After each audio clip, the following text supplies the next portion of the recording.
So guys, if you ever hear me say paperclip or show you a paperclip, please, as soon as you can, call Little Caesars, because what are you doing? Protecting my life. With a... Oh, God.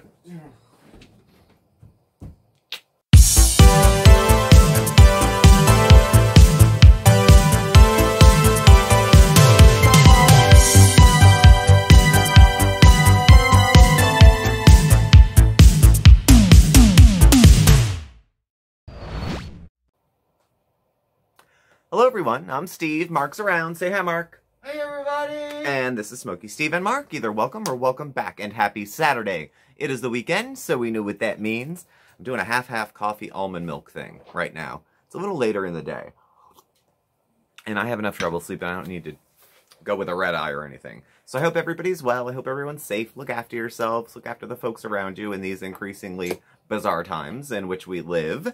Today we're going to catch up with our fair lady, Chantal Marie, Foodie Beauty, Big Beautiful Me, The Daily Chantal, The Chantal Show, Chantopolis, and of course Foodie Beauty again. Now last week we were live, as we were not home, so thank you for everybody who showed up. It was probably the most populated live we did in a while, and I was flying solo for that, a little bit of help from Mark. And it was good. I had a good time. I hope you did too. So thanks everybody who came. We talked about her grandmother who was sick at the time, who has since passed away. Some DMs that kind of confirmed that, you know, Dom might have stabbed somebody. I don't, you know, just not rumors because there was proof. Chantal's continued use of substances, which has been going on for 4 months at this point. 4 or 5. It's been a while. So we're going to come into this week. Few things that occurred. We're going to pull out probably 4 bullet points because there was quite a bit. We'll talk about Chantal's. Now this is one of those like the person hate their behaviors. So if I'm using strong language, please understand I'm talking about Chantal's behavior, not her as a person exactly. But we're going to talk about her self-centeredness and disgusting behavior that happens, and her attitude that things happen to her in life. They don't just happen. And it has to be about her when it happens. So we'll talk about that in relation to pretty much her grandmother's passing. Dom being on the outs, but how many times has he been on the outs? And we're going to bring Mark in for a little discussion about just wait and see, kind of wait and see.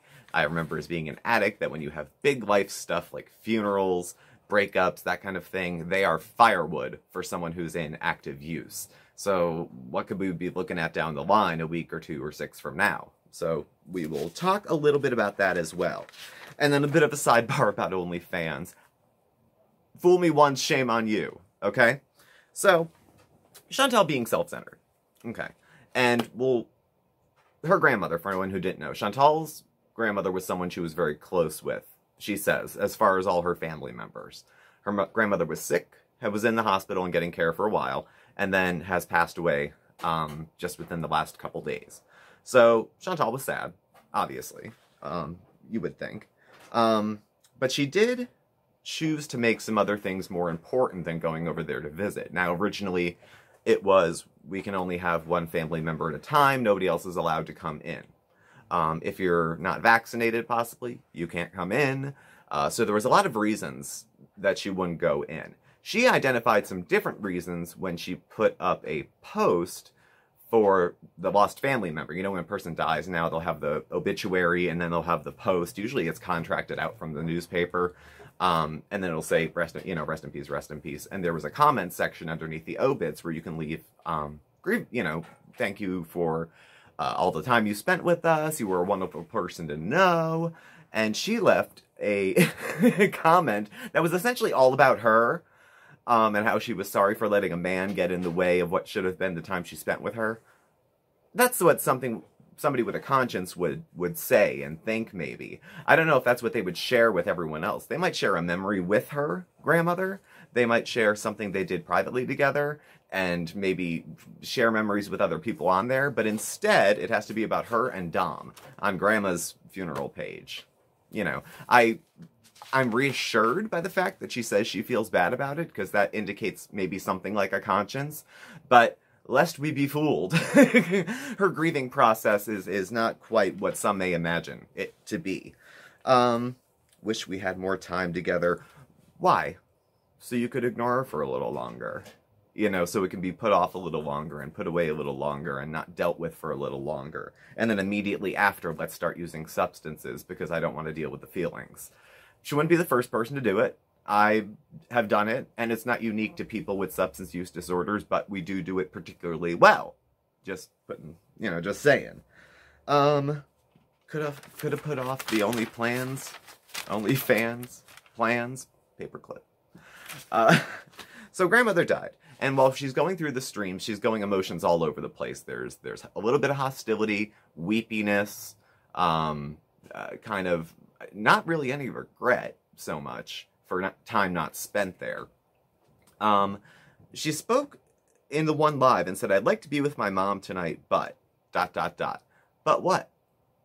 Did she not want you to come over? Did you not want to go over to their place? Were you not invited? Was there any boundaries in the family where, when it comes to grandma, we'll keep you in the loop, but because we don't like the rest of your lifestyle, we're not?" I don't know. I'm not here crying for super chats. Why mention it if you weren't? I hope her audience is Thank you! Get that money. I'm just saying, you know, and I'm not here for sympathy. Of course she's there for sympathy. She's hurting, and she wants people to give her ass pats and tell her she's a wonderful person, that even if she didn't go and visit and she has any remorse about it, that somebody will reassure her that they're a bad person too. And not a bad person, but made a bad choice to put off maybe saying goodbye to someone. And also there was, you know how there's people that look into everything? There's a lot of us on YouTube. I didn't hunt too far, but there was also information that when the time of death had been posted for her grandmother. And that was found vis-a-vis her uncle's Facebook page. So I don't know all the snoopiness that got there, but I was able to see that. And it had the time of death listed. And everything's time-stamped on YouTube as well when you post it. And the time that she had posted, I'm going to be leaving YouTube for a while till next week. I have some family business to attend to. That was like within the hour of Gram passing away. So you don't know the nuances of everybody's relationship. It just runs against the narrative that Chantal had put together that, like, I would have thought she'd been weeping at her bedside because it was the closest relative she had. Now, I'm not a weeping at the bedside person either. We all do grieve differently. I would suggest that Chantal is going to grieve longer than most people. I'll tell you why later, but it's going to be dragged out. I mean, we're talking 4 to 6 weeks of grieving it's going to be. I just wanted to spend time with you guys. Her own mother's mother died. Okay. And instead of making it about someone else, instead of being there for somebody else and trying to support them, or being there for each other, because you kind of pass the ball, I think, of support when you're in a big group of people, like a family, or your coworkers, or circle of friends. When somebody passes away, somebody's the strong one for a while, then they collapse, and then somebody else takes over emotionally, and then they collapse, and, you know, you kind of pass it around to each other and share the struggles and share your grief together, and then work it out, pay tribute, find a way to remember the person, stuff like that. She wanted to spend it with her fans, her VIPs. That was what she chose to do instead. She rushed her way home to get high and eat pizza. I can't blame her. It's what I would want to do, because uncomfortable feelings are uncomfortable, and why want to deal with them? Let me get things I'm comfortable with. One of my favorite foods, short of McDonald's, and let's get baked and not think about it. Let's just go full carnal pleasure and just indulge in our vices for now. That's different than like going out for a couple drinks, going for a pint or two after a funeral in memory of the person, and you clink your glasses. We're talking about like 24-hour intoxication. That doesn't help with the grieving process or the mourning process. She got a little combative in the live where she talks about where her grandmother passed away. She was going to go away to deal with the family business, and within 8 hours she was back on YouTube. Grandmother had passed, unfortunately.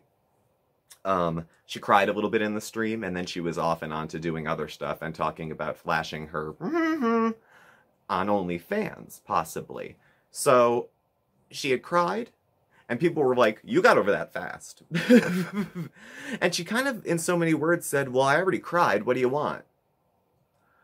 You know, she's just going with her feelings at the moment and going with that. it's this lack of, like, looking to the future kind of thing that kind of screws up her life. You know what I mean?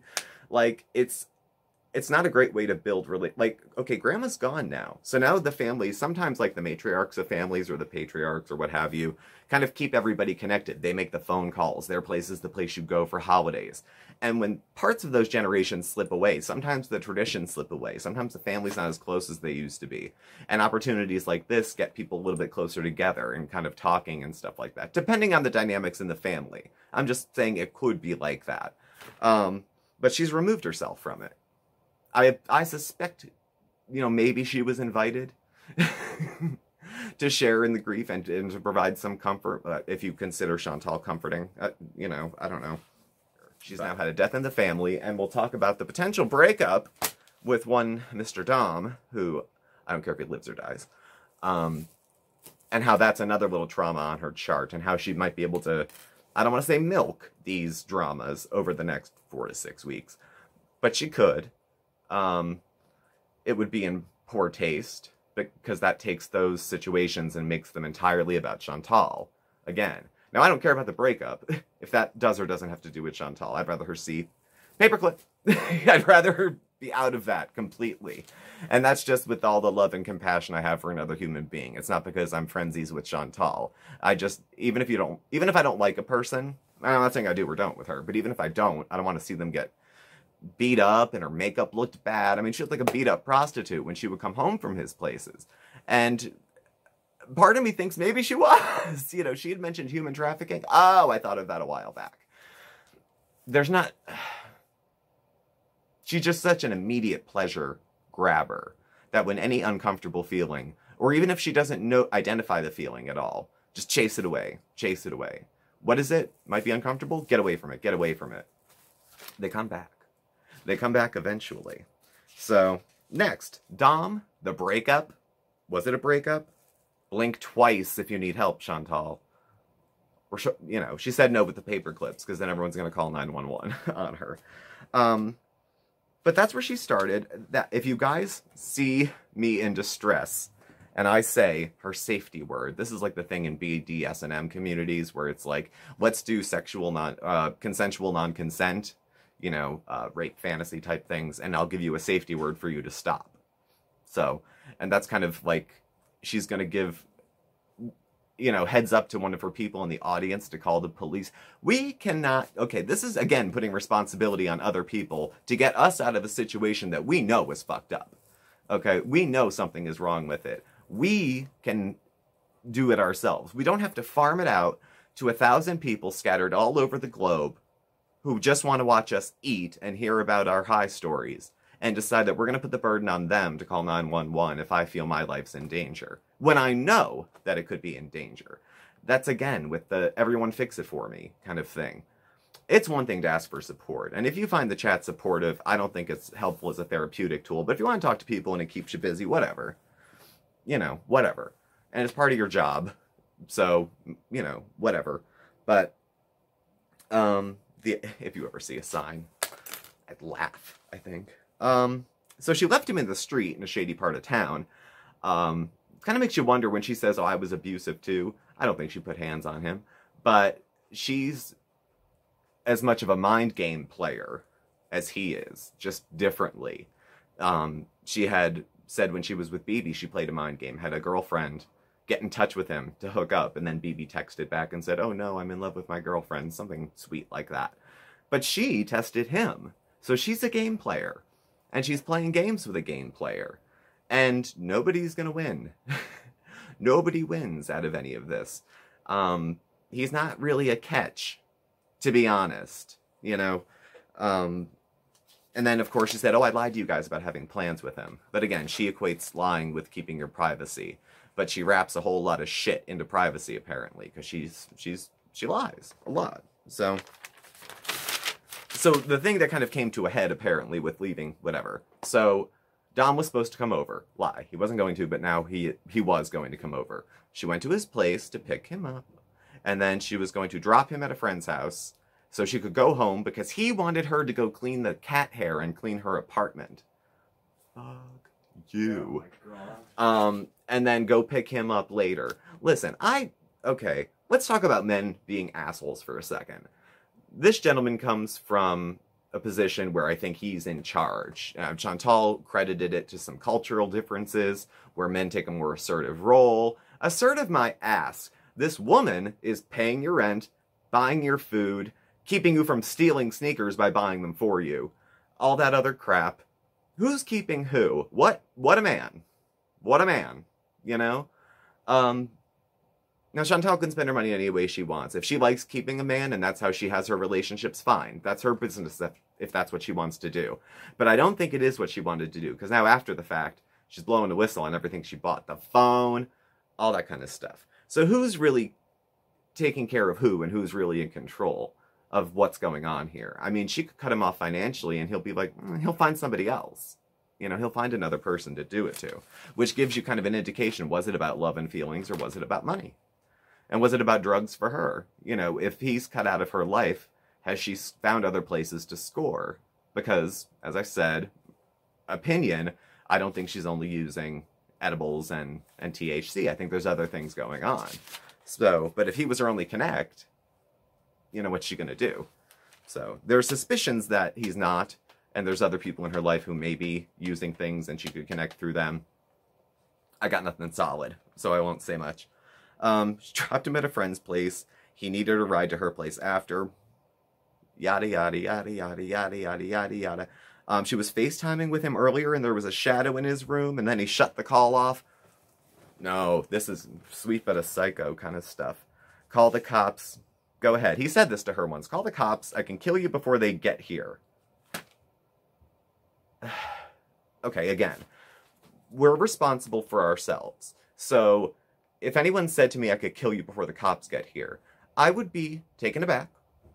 I'd probably wait for them to go to the bathroom and leave, I would think. And I probably wouldn't want to go back over there because a person with a history of violence using weapons, someone who's already drawn blood, has said they would draw blood on me before help could arrive. That's not cute. That's not tough guy. That's not thug, you know, posturing bullshit stuff. This is a guy who's been violent before, threatening to be violent again, because it's just who he is, I guess? I don't know. Call the cops. I can kill you before you get here. Again, it's her job to take care of herself, not turn this into some live, interactive, domestic violence reality show. Where who's going to be the one to call in and get her out of trouble this week? You know, who's going to be the one to, like, that's not cool. That shouldn't be a thing where the audience rescues a person from a domestic violence situations for her because the sex is too good and she likes drugs. So, to cope, she goes home, she gets online, edibles, shrooms, and looking for ass pats with her audience. She said she's kind of addicted to doing the lives at night. There's a larger part of me now growing, which I always kind of considered, but that's growing, that she's just addicted, not just to attention, but specifically the attention from the lives, because she can cherry pick support for whatever decision she's making. Keeps her active, too. I don't think Pete wants to talk to her, because I don't think he likes what she's doing with her life right now. He was sitting in a live with her talking, and he was like, I'm bored. So he left. He doesn't like being in lives with her when she's high. I don't know. Threats to Dom made me mad. Make me mad. She kept saying that when she was finding out things about Dom. Make me mad. Make me mad. I'll tell everything. Make me mad. So again, she has her own manipulative ways. There's probably a lot to say about him, but since I think his criminal charges are part of public record, there's not too much more you can let out. So, what was she getting out of it? Drugs. What was he getting out of it? Paid for his rent, paid for his phone. I don't know. Dom is, quote, now this is where the only reason I'm belaboring this is because it's gonna switch again, I think. Best predictor we have with her for past behavior is future behavior. She doesn't change easily. She doesn't change much when she does. Lying, abusive, manipulator. I am not going back. Mark? Yeah. You think she'll go back to Dom? You think? No. Do I need to answer that? I'm not saying she should. I don't think she should. I don't like the guy. I wouldn't want to be his friend. I wouldn't want her to be his friend. She's probably already back there. She probably already is. By the time I post this, she will already have been back, broke up again, taken a leave of absence, come back 2 hours later. She has a complicated life. She complicates her life. Let me correct that. She complicates her life. So, she's not going back. I don't believe her. She did, however, squeal that the Walmart shoes thing did happen, that she went with him to Walmart and he tried to steal some shoes that she was going to pay for anyway. That's scummy. That's like, take someone out of the house and they don't know how to act in public. Like, oh, I'll just steal these shoes. Why would you just steal shoes? Mama's paying for them. You know, and if she's paying for them, spend more than 15. I think she would let it slide. She was paying, which is doubly scummy on his part, because, you know, he's going to steal them or let someone else pay for them. Like, buy your own shoes. And again, from a tradition where he is, you know, men are controlling and dominant and make all the calls, she's buying him everything left and right and right. I mean, I don't have too much into the way of gender stereotypes. Like, it's not my thing. It's like whoever does whatever as long as the chores get done and the bills get paid. But if you're coming from a perspective that you think you deserve a lot of control in the relationship and then somebody's carrying your ass, fuck you. You are a hypocrite. So, I'm just saying. I'm just saying. What else do we got here? Zoom ahead a little bit. So at the end of this live, she is ending it with Dom. And he's calling her off and on, off and on, off and on. Dom and I are done for good in every way. I don't believe you. I'm sorry, but I don't believe you. And an interesting choice of words, too. In every way. In every how many ways were there? There was a lot of ways. There was a few. How thick is the Kama Sutra? There was a few ways. Yesterday, a safety word, and now we're giggling. So we were worried. Even during the safety word thing, she was giggling. She was, like, not so bothered. And yes, she said she giggles when she's nervous, and I crack inappropriate jokes usually when I'm a little nervous. But, I mean, really, it seemed like it was a bit too much. It was a bit too much. Do you care? Do you not care? Is it serious? Is it not serious? Are you trying to manipulate your audience? Some of them seemed to think that they were being played a little bit. And that's not cool. Those are your VIBs. Like, those are your ride or dies. You know, the rest of us, whatever. We sub, we don't. We watch, we don't. You know, who cares? But, those are your ride or dies. They're the people who are actually on your side. And if they're getting pissed off, that's something to look at. You know, that's your core people. So, let's see. Sidebar. Let's do a sidebar about OnlyFans. OnlyFans. Now, we had a subscription to Chantal's last OnlyFans. It was $10 a month, I think. And in the interest at the time, which I didn't really feel conflicted about at the time because it was before a lot of this, bought a subscription because you got to see what's there. It was like 1 short video and 3 pictures, something like that. Don't quote me, but it was only about 4 pieces of media there. And that was it. And when nothing else was put up there, she basically said, sorry, suckers, you expected too much. That's enough content for $10. So she did send them back on request. We didn't request ours back because, let's be fair, Chantal's videos are the highest viewed on the channel. We are monetized. They make the most money of the videos we have on our channel. Do I begrudge her $10? No, I don't begrudge her $10. It was later that I regretted, during the more active addiction, where I had sent her a super chat and had joined as a beezer, and where she was in her life at that moment, I didn't feel good about. But prior, for whatever reason, I didn't feel conflicted and had did that. So no, I won't be buying the OnlyFans again, because there's not much going on YouTube. How are you going to just charge people more for more nothing? Like, if this nothing isn't boring enough, we're going to pay $10 for more nothing. But you might be able to see her breastises. You can see them now. Very true. All she has to do is get up and walk to the closet. Or you can see her back side. Or you can see under the, like, the other parts. And, you know, when she wants to...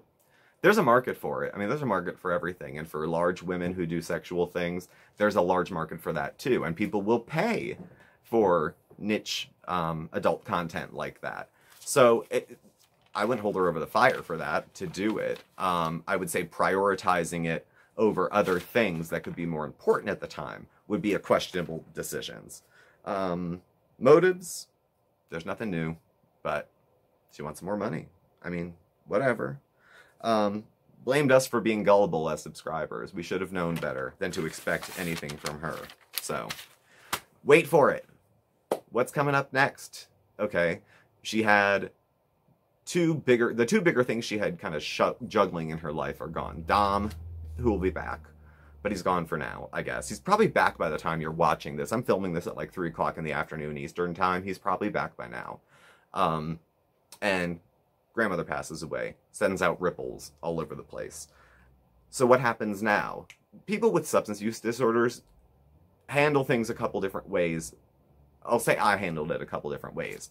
I'm either a mess through the whole thing and don't show up, which creates a distraction and is selfish because it takes away from the family grieving. And then they're like, well, where's Steve? I hope he's okay. They shouldn't be distracted by my nonsense when they're having to be together. So, no. What else? What else? Also, it's possible to get through the event perfectly fine, through the funeral, through a bad breakup and heal and be okay. And then after that, drink for 3 years. You know, I had a bad breakup when I was 22, I think, with this guy. He was from Alabama. It was an 18-month Dixieland booze cruise, that guy. I drank a lot after that. I didn't get over it for 1.5 years. Now, had I not drank steadily, like everyday drink, I was drinking like she smokes, like pretty much every day. And finally, I got over it when I stopped drinking because I couldn't grieve when I was intoxicated. The grief stayed. It didn't process. I wasn't feeling anything or talking to anyone about it. I just drank on it to keep it numb. Well, eventually, it won. and it exploded in a very public and embarrassing sort of meltdown. So, I don't know. You can't grieve intoxicated. It doesn't mean, like I said, you can't go for a few drinks after a funeral. But she wants to completely block out feelings, period. And they'll come back. So, I don't know. Mark!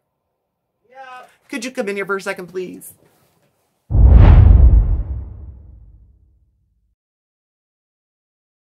Mark, come hither. Hey, everybody. So we were just on the last section, and we're talking about, you know, Chantal had what could be 2 traumatic events, depending on your trauma threshold. Yeah. Come close together. She's allegedly ending for good her relationship with a guy who was abusive in every way. Yeah. And she had a death in the family. Yeah. Okay. So if someone's in active use at the moment, if they're a person with substance use disorder and they're currently using, what could that impact could that have on their addiction? Right. Well, you know what, like in my job, I deal with this as well. Because I mean, come on, people with substance use disorders also have deaths in their family. They also have traumatic events that they deal with. And I think probably maybe more so than say your average person, that type of an event plays a huge part in why they do have a substance use disorder, you know. So, you know, my job very rarely is simply about the drug. You know, the drug is only like one part of the whole addiction process. Yeah. You know what I mean? It's about behaviors and things like that. Now, in her case, now I said a couple weeks ago, last week we were live, a couple weeks ago that I really feel that she's in this phase, so to speak, of addiction where she's kind of coasting. You know, she's had no real major consequences from her actions. You know, yes, we cannot forget, law enforcement have been involved. You know, her viewers, the ones who care about her, and even the ones who are just trolling her, have sent wellness checks to her house. She's already admitted that she spends a lot of money. She maxed out her credit cards. I mean, those are all consequences. Those are all making her life unmanageable right now. Her life is unmanageable right now. Okay? This type of thing, we'll see, just the death in the family, okay, is a perfect, I like how you said it, it's firewood. Oh, it's definitely, it's a perfect thing for a person with a substance use disorder to kind of, you know, gain more sympathy from people, to justify their behaviors and their continued behaviors, but it's also a thing that will enable them to continue these behaviors. And you know, she has been so manipulative and so, you know, so not truthful, we'll say, about everything during this whole time, right? That we can only go on what she says, you know, and respond accordingly, so to speak, you know what I mean? Yeah. But, so this is good. I remember being in active addiction, and I remember, oh my gosh, my mom had a cold. It was all about me. My mother was sick. I used it as an excuse. It was so much pressure on me. It was so much, you know. So, yeah, no, she's absolutely going. She already has. Yeah. She's used it. She, you know, like that, you know, the whole thing about her grandmother and the, you know, people sending in wishes online, the family members, you know. And hers was all about her. And, you know, this is where she's at right now. Everything in life is happening to her. It's not happening. It's happening to her, and she's going to use it. And unfortunately, because this is so public, and so just out there for all of us to see, you know, and she knows this. Yeah. She knows this, okay? I'm sorry, she does. You know, this is the latest thing. To gain more sympathy, to gain more views, to justify her behavior. Nobody could expect me to, you know, not do these things when these other things are happening in my life. Everybody understands that. Meanwhile, the whole entire family, no one's over there getting stoned. No. And they're all grieving and dealing with their feelings. And... Now, look, I don't have pity for her at all, but I do think she's hurting. Absolutely. I think she's hurting. And I don't think that, you know, I don't think that trolling her on that subject is really good to do. On the death in the family? On the death in the family thing. Everybody does grieve in their own way. But she's absolutely going to use this and make it all about her. She already has done it, and she's going to continue to do it, you know. And she knows that it brings people to her channel. She knows that it gets her views. She knows all of this stuff. Yeah. She is in full-blown addiction right now with everything. Her substance use, her behaviors, being on YouTube, the live streams. She is addicted to it. Eating food. She is gaining back her weight. This is all classic signs. She is in full-blown active addiction right now. She had said Dom was a classic case of this and that, and it was so tone-deaf to me. It was so tone-deaf. Because I'm like... I was waiting for a graphic to come in like, duh. Yeah, right? Yeah. I know, you know. Some of us are textbook. Yeah. I was a garden variety drunk. I mean, there was nothing special about me. It was just the way I was. So... But we'll wait and see. You know, it'll all play out. You know, this is not going to be the event that kind of snaps her back to reality. And, no, unfortunately. It won't. It's going to continue until something terrible happens. To her. To her. Not somebody else, to her. We're going to see more of selfishness. We're just going to see more of the same thing. She'll be back at Dom's. My opinion on that is, and again, it's only from what I've seen. I don't know what the real truth is, you know, but, you know, Dom was, from what I've seen, was also her drug dealer. And she either has to have another connection, you know, or she's going to go back to him because she wants that. Yeah. Or we're going to see an incredible meltdown because she can't get what she needs at this point. Yeah. You know. So we'll see what happens. But again, I don't want to say that I'm not a little sympathetic. A death in the family of someone you love is a hard thing to deal with for anybody. But everybody experiences it. With just how we react and how we deal with it. Yeah. And she's making it all about her, unfortunately. She grieves in the most, like, outrageous, obnoxious way possible. And maybe she can't do it another way, but holy cow. Maybe not, you know. Holy cow. You know, so I do send my sympathy. I do, for your loss. But, girl, don't use this as an excuse. Use this as a stepping stone to get to where you need to be, okay? You know? Yeah. That's my little advice. What would your grandmother want you to do? Come on. Come on. Yeah. Okay. Well, thank you, Mark. You're welcome. All right. Bye, everybody. Well, we'll wrap that up here. So that's that's the direction it looks like we're going to be going. What happens from here? Does she get better? Does she get worse? Does she plateau? Does she use this as an excuse to keep using? She used it day one to go home and bees and eat and comfort herself. Maybe someone would do that if they didn't have a substance use disorder, but are they going to do it every day now for weeks? And I'm still not over, she was still not over her hysterectomy like 3 weeks ago. Wasn't it a year and a half? So she grieves slowly. I don't know what's going to happen for her. I mean, I'm here to watch for it, but you know, if she goes back with Dom up, I mean, she will, because like Mark said, she needs her connect. And she said herself a few times she was addicted more to the party lifestyle. Maybe true, maybe not. We'll see. If Dom comes back, then she is. Otherwise, she had to get another connect for the stuff she needs. So we'll see, we'll see. Thank you for listening in. Thank you for sitting in. Thank you for watching. I hope you'll check out our live tomorrow night, 6 p.m. Eastern. We go live on Sundays. It's usually pretty chill. It's just, we have pretty good moderators. Open topic, Foodie Beauty usually comes up. Some other folks do as well. So if you're in the area, feel free to drop by.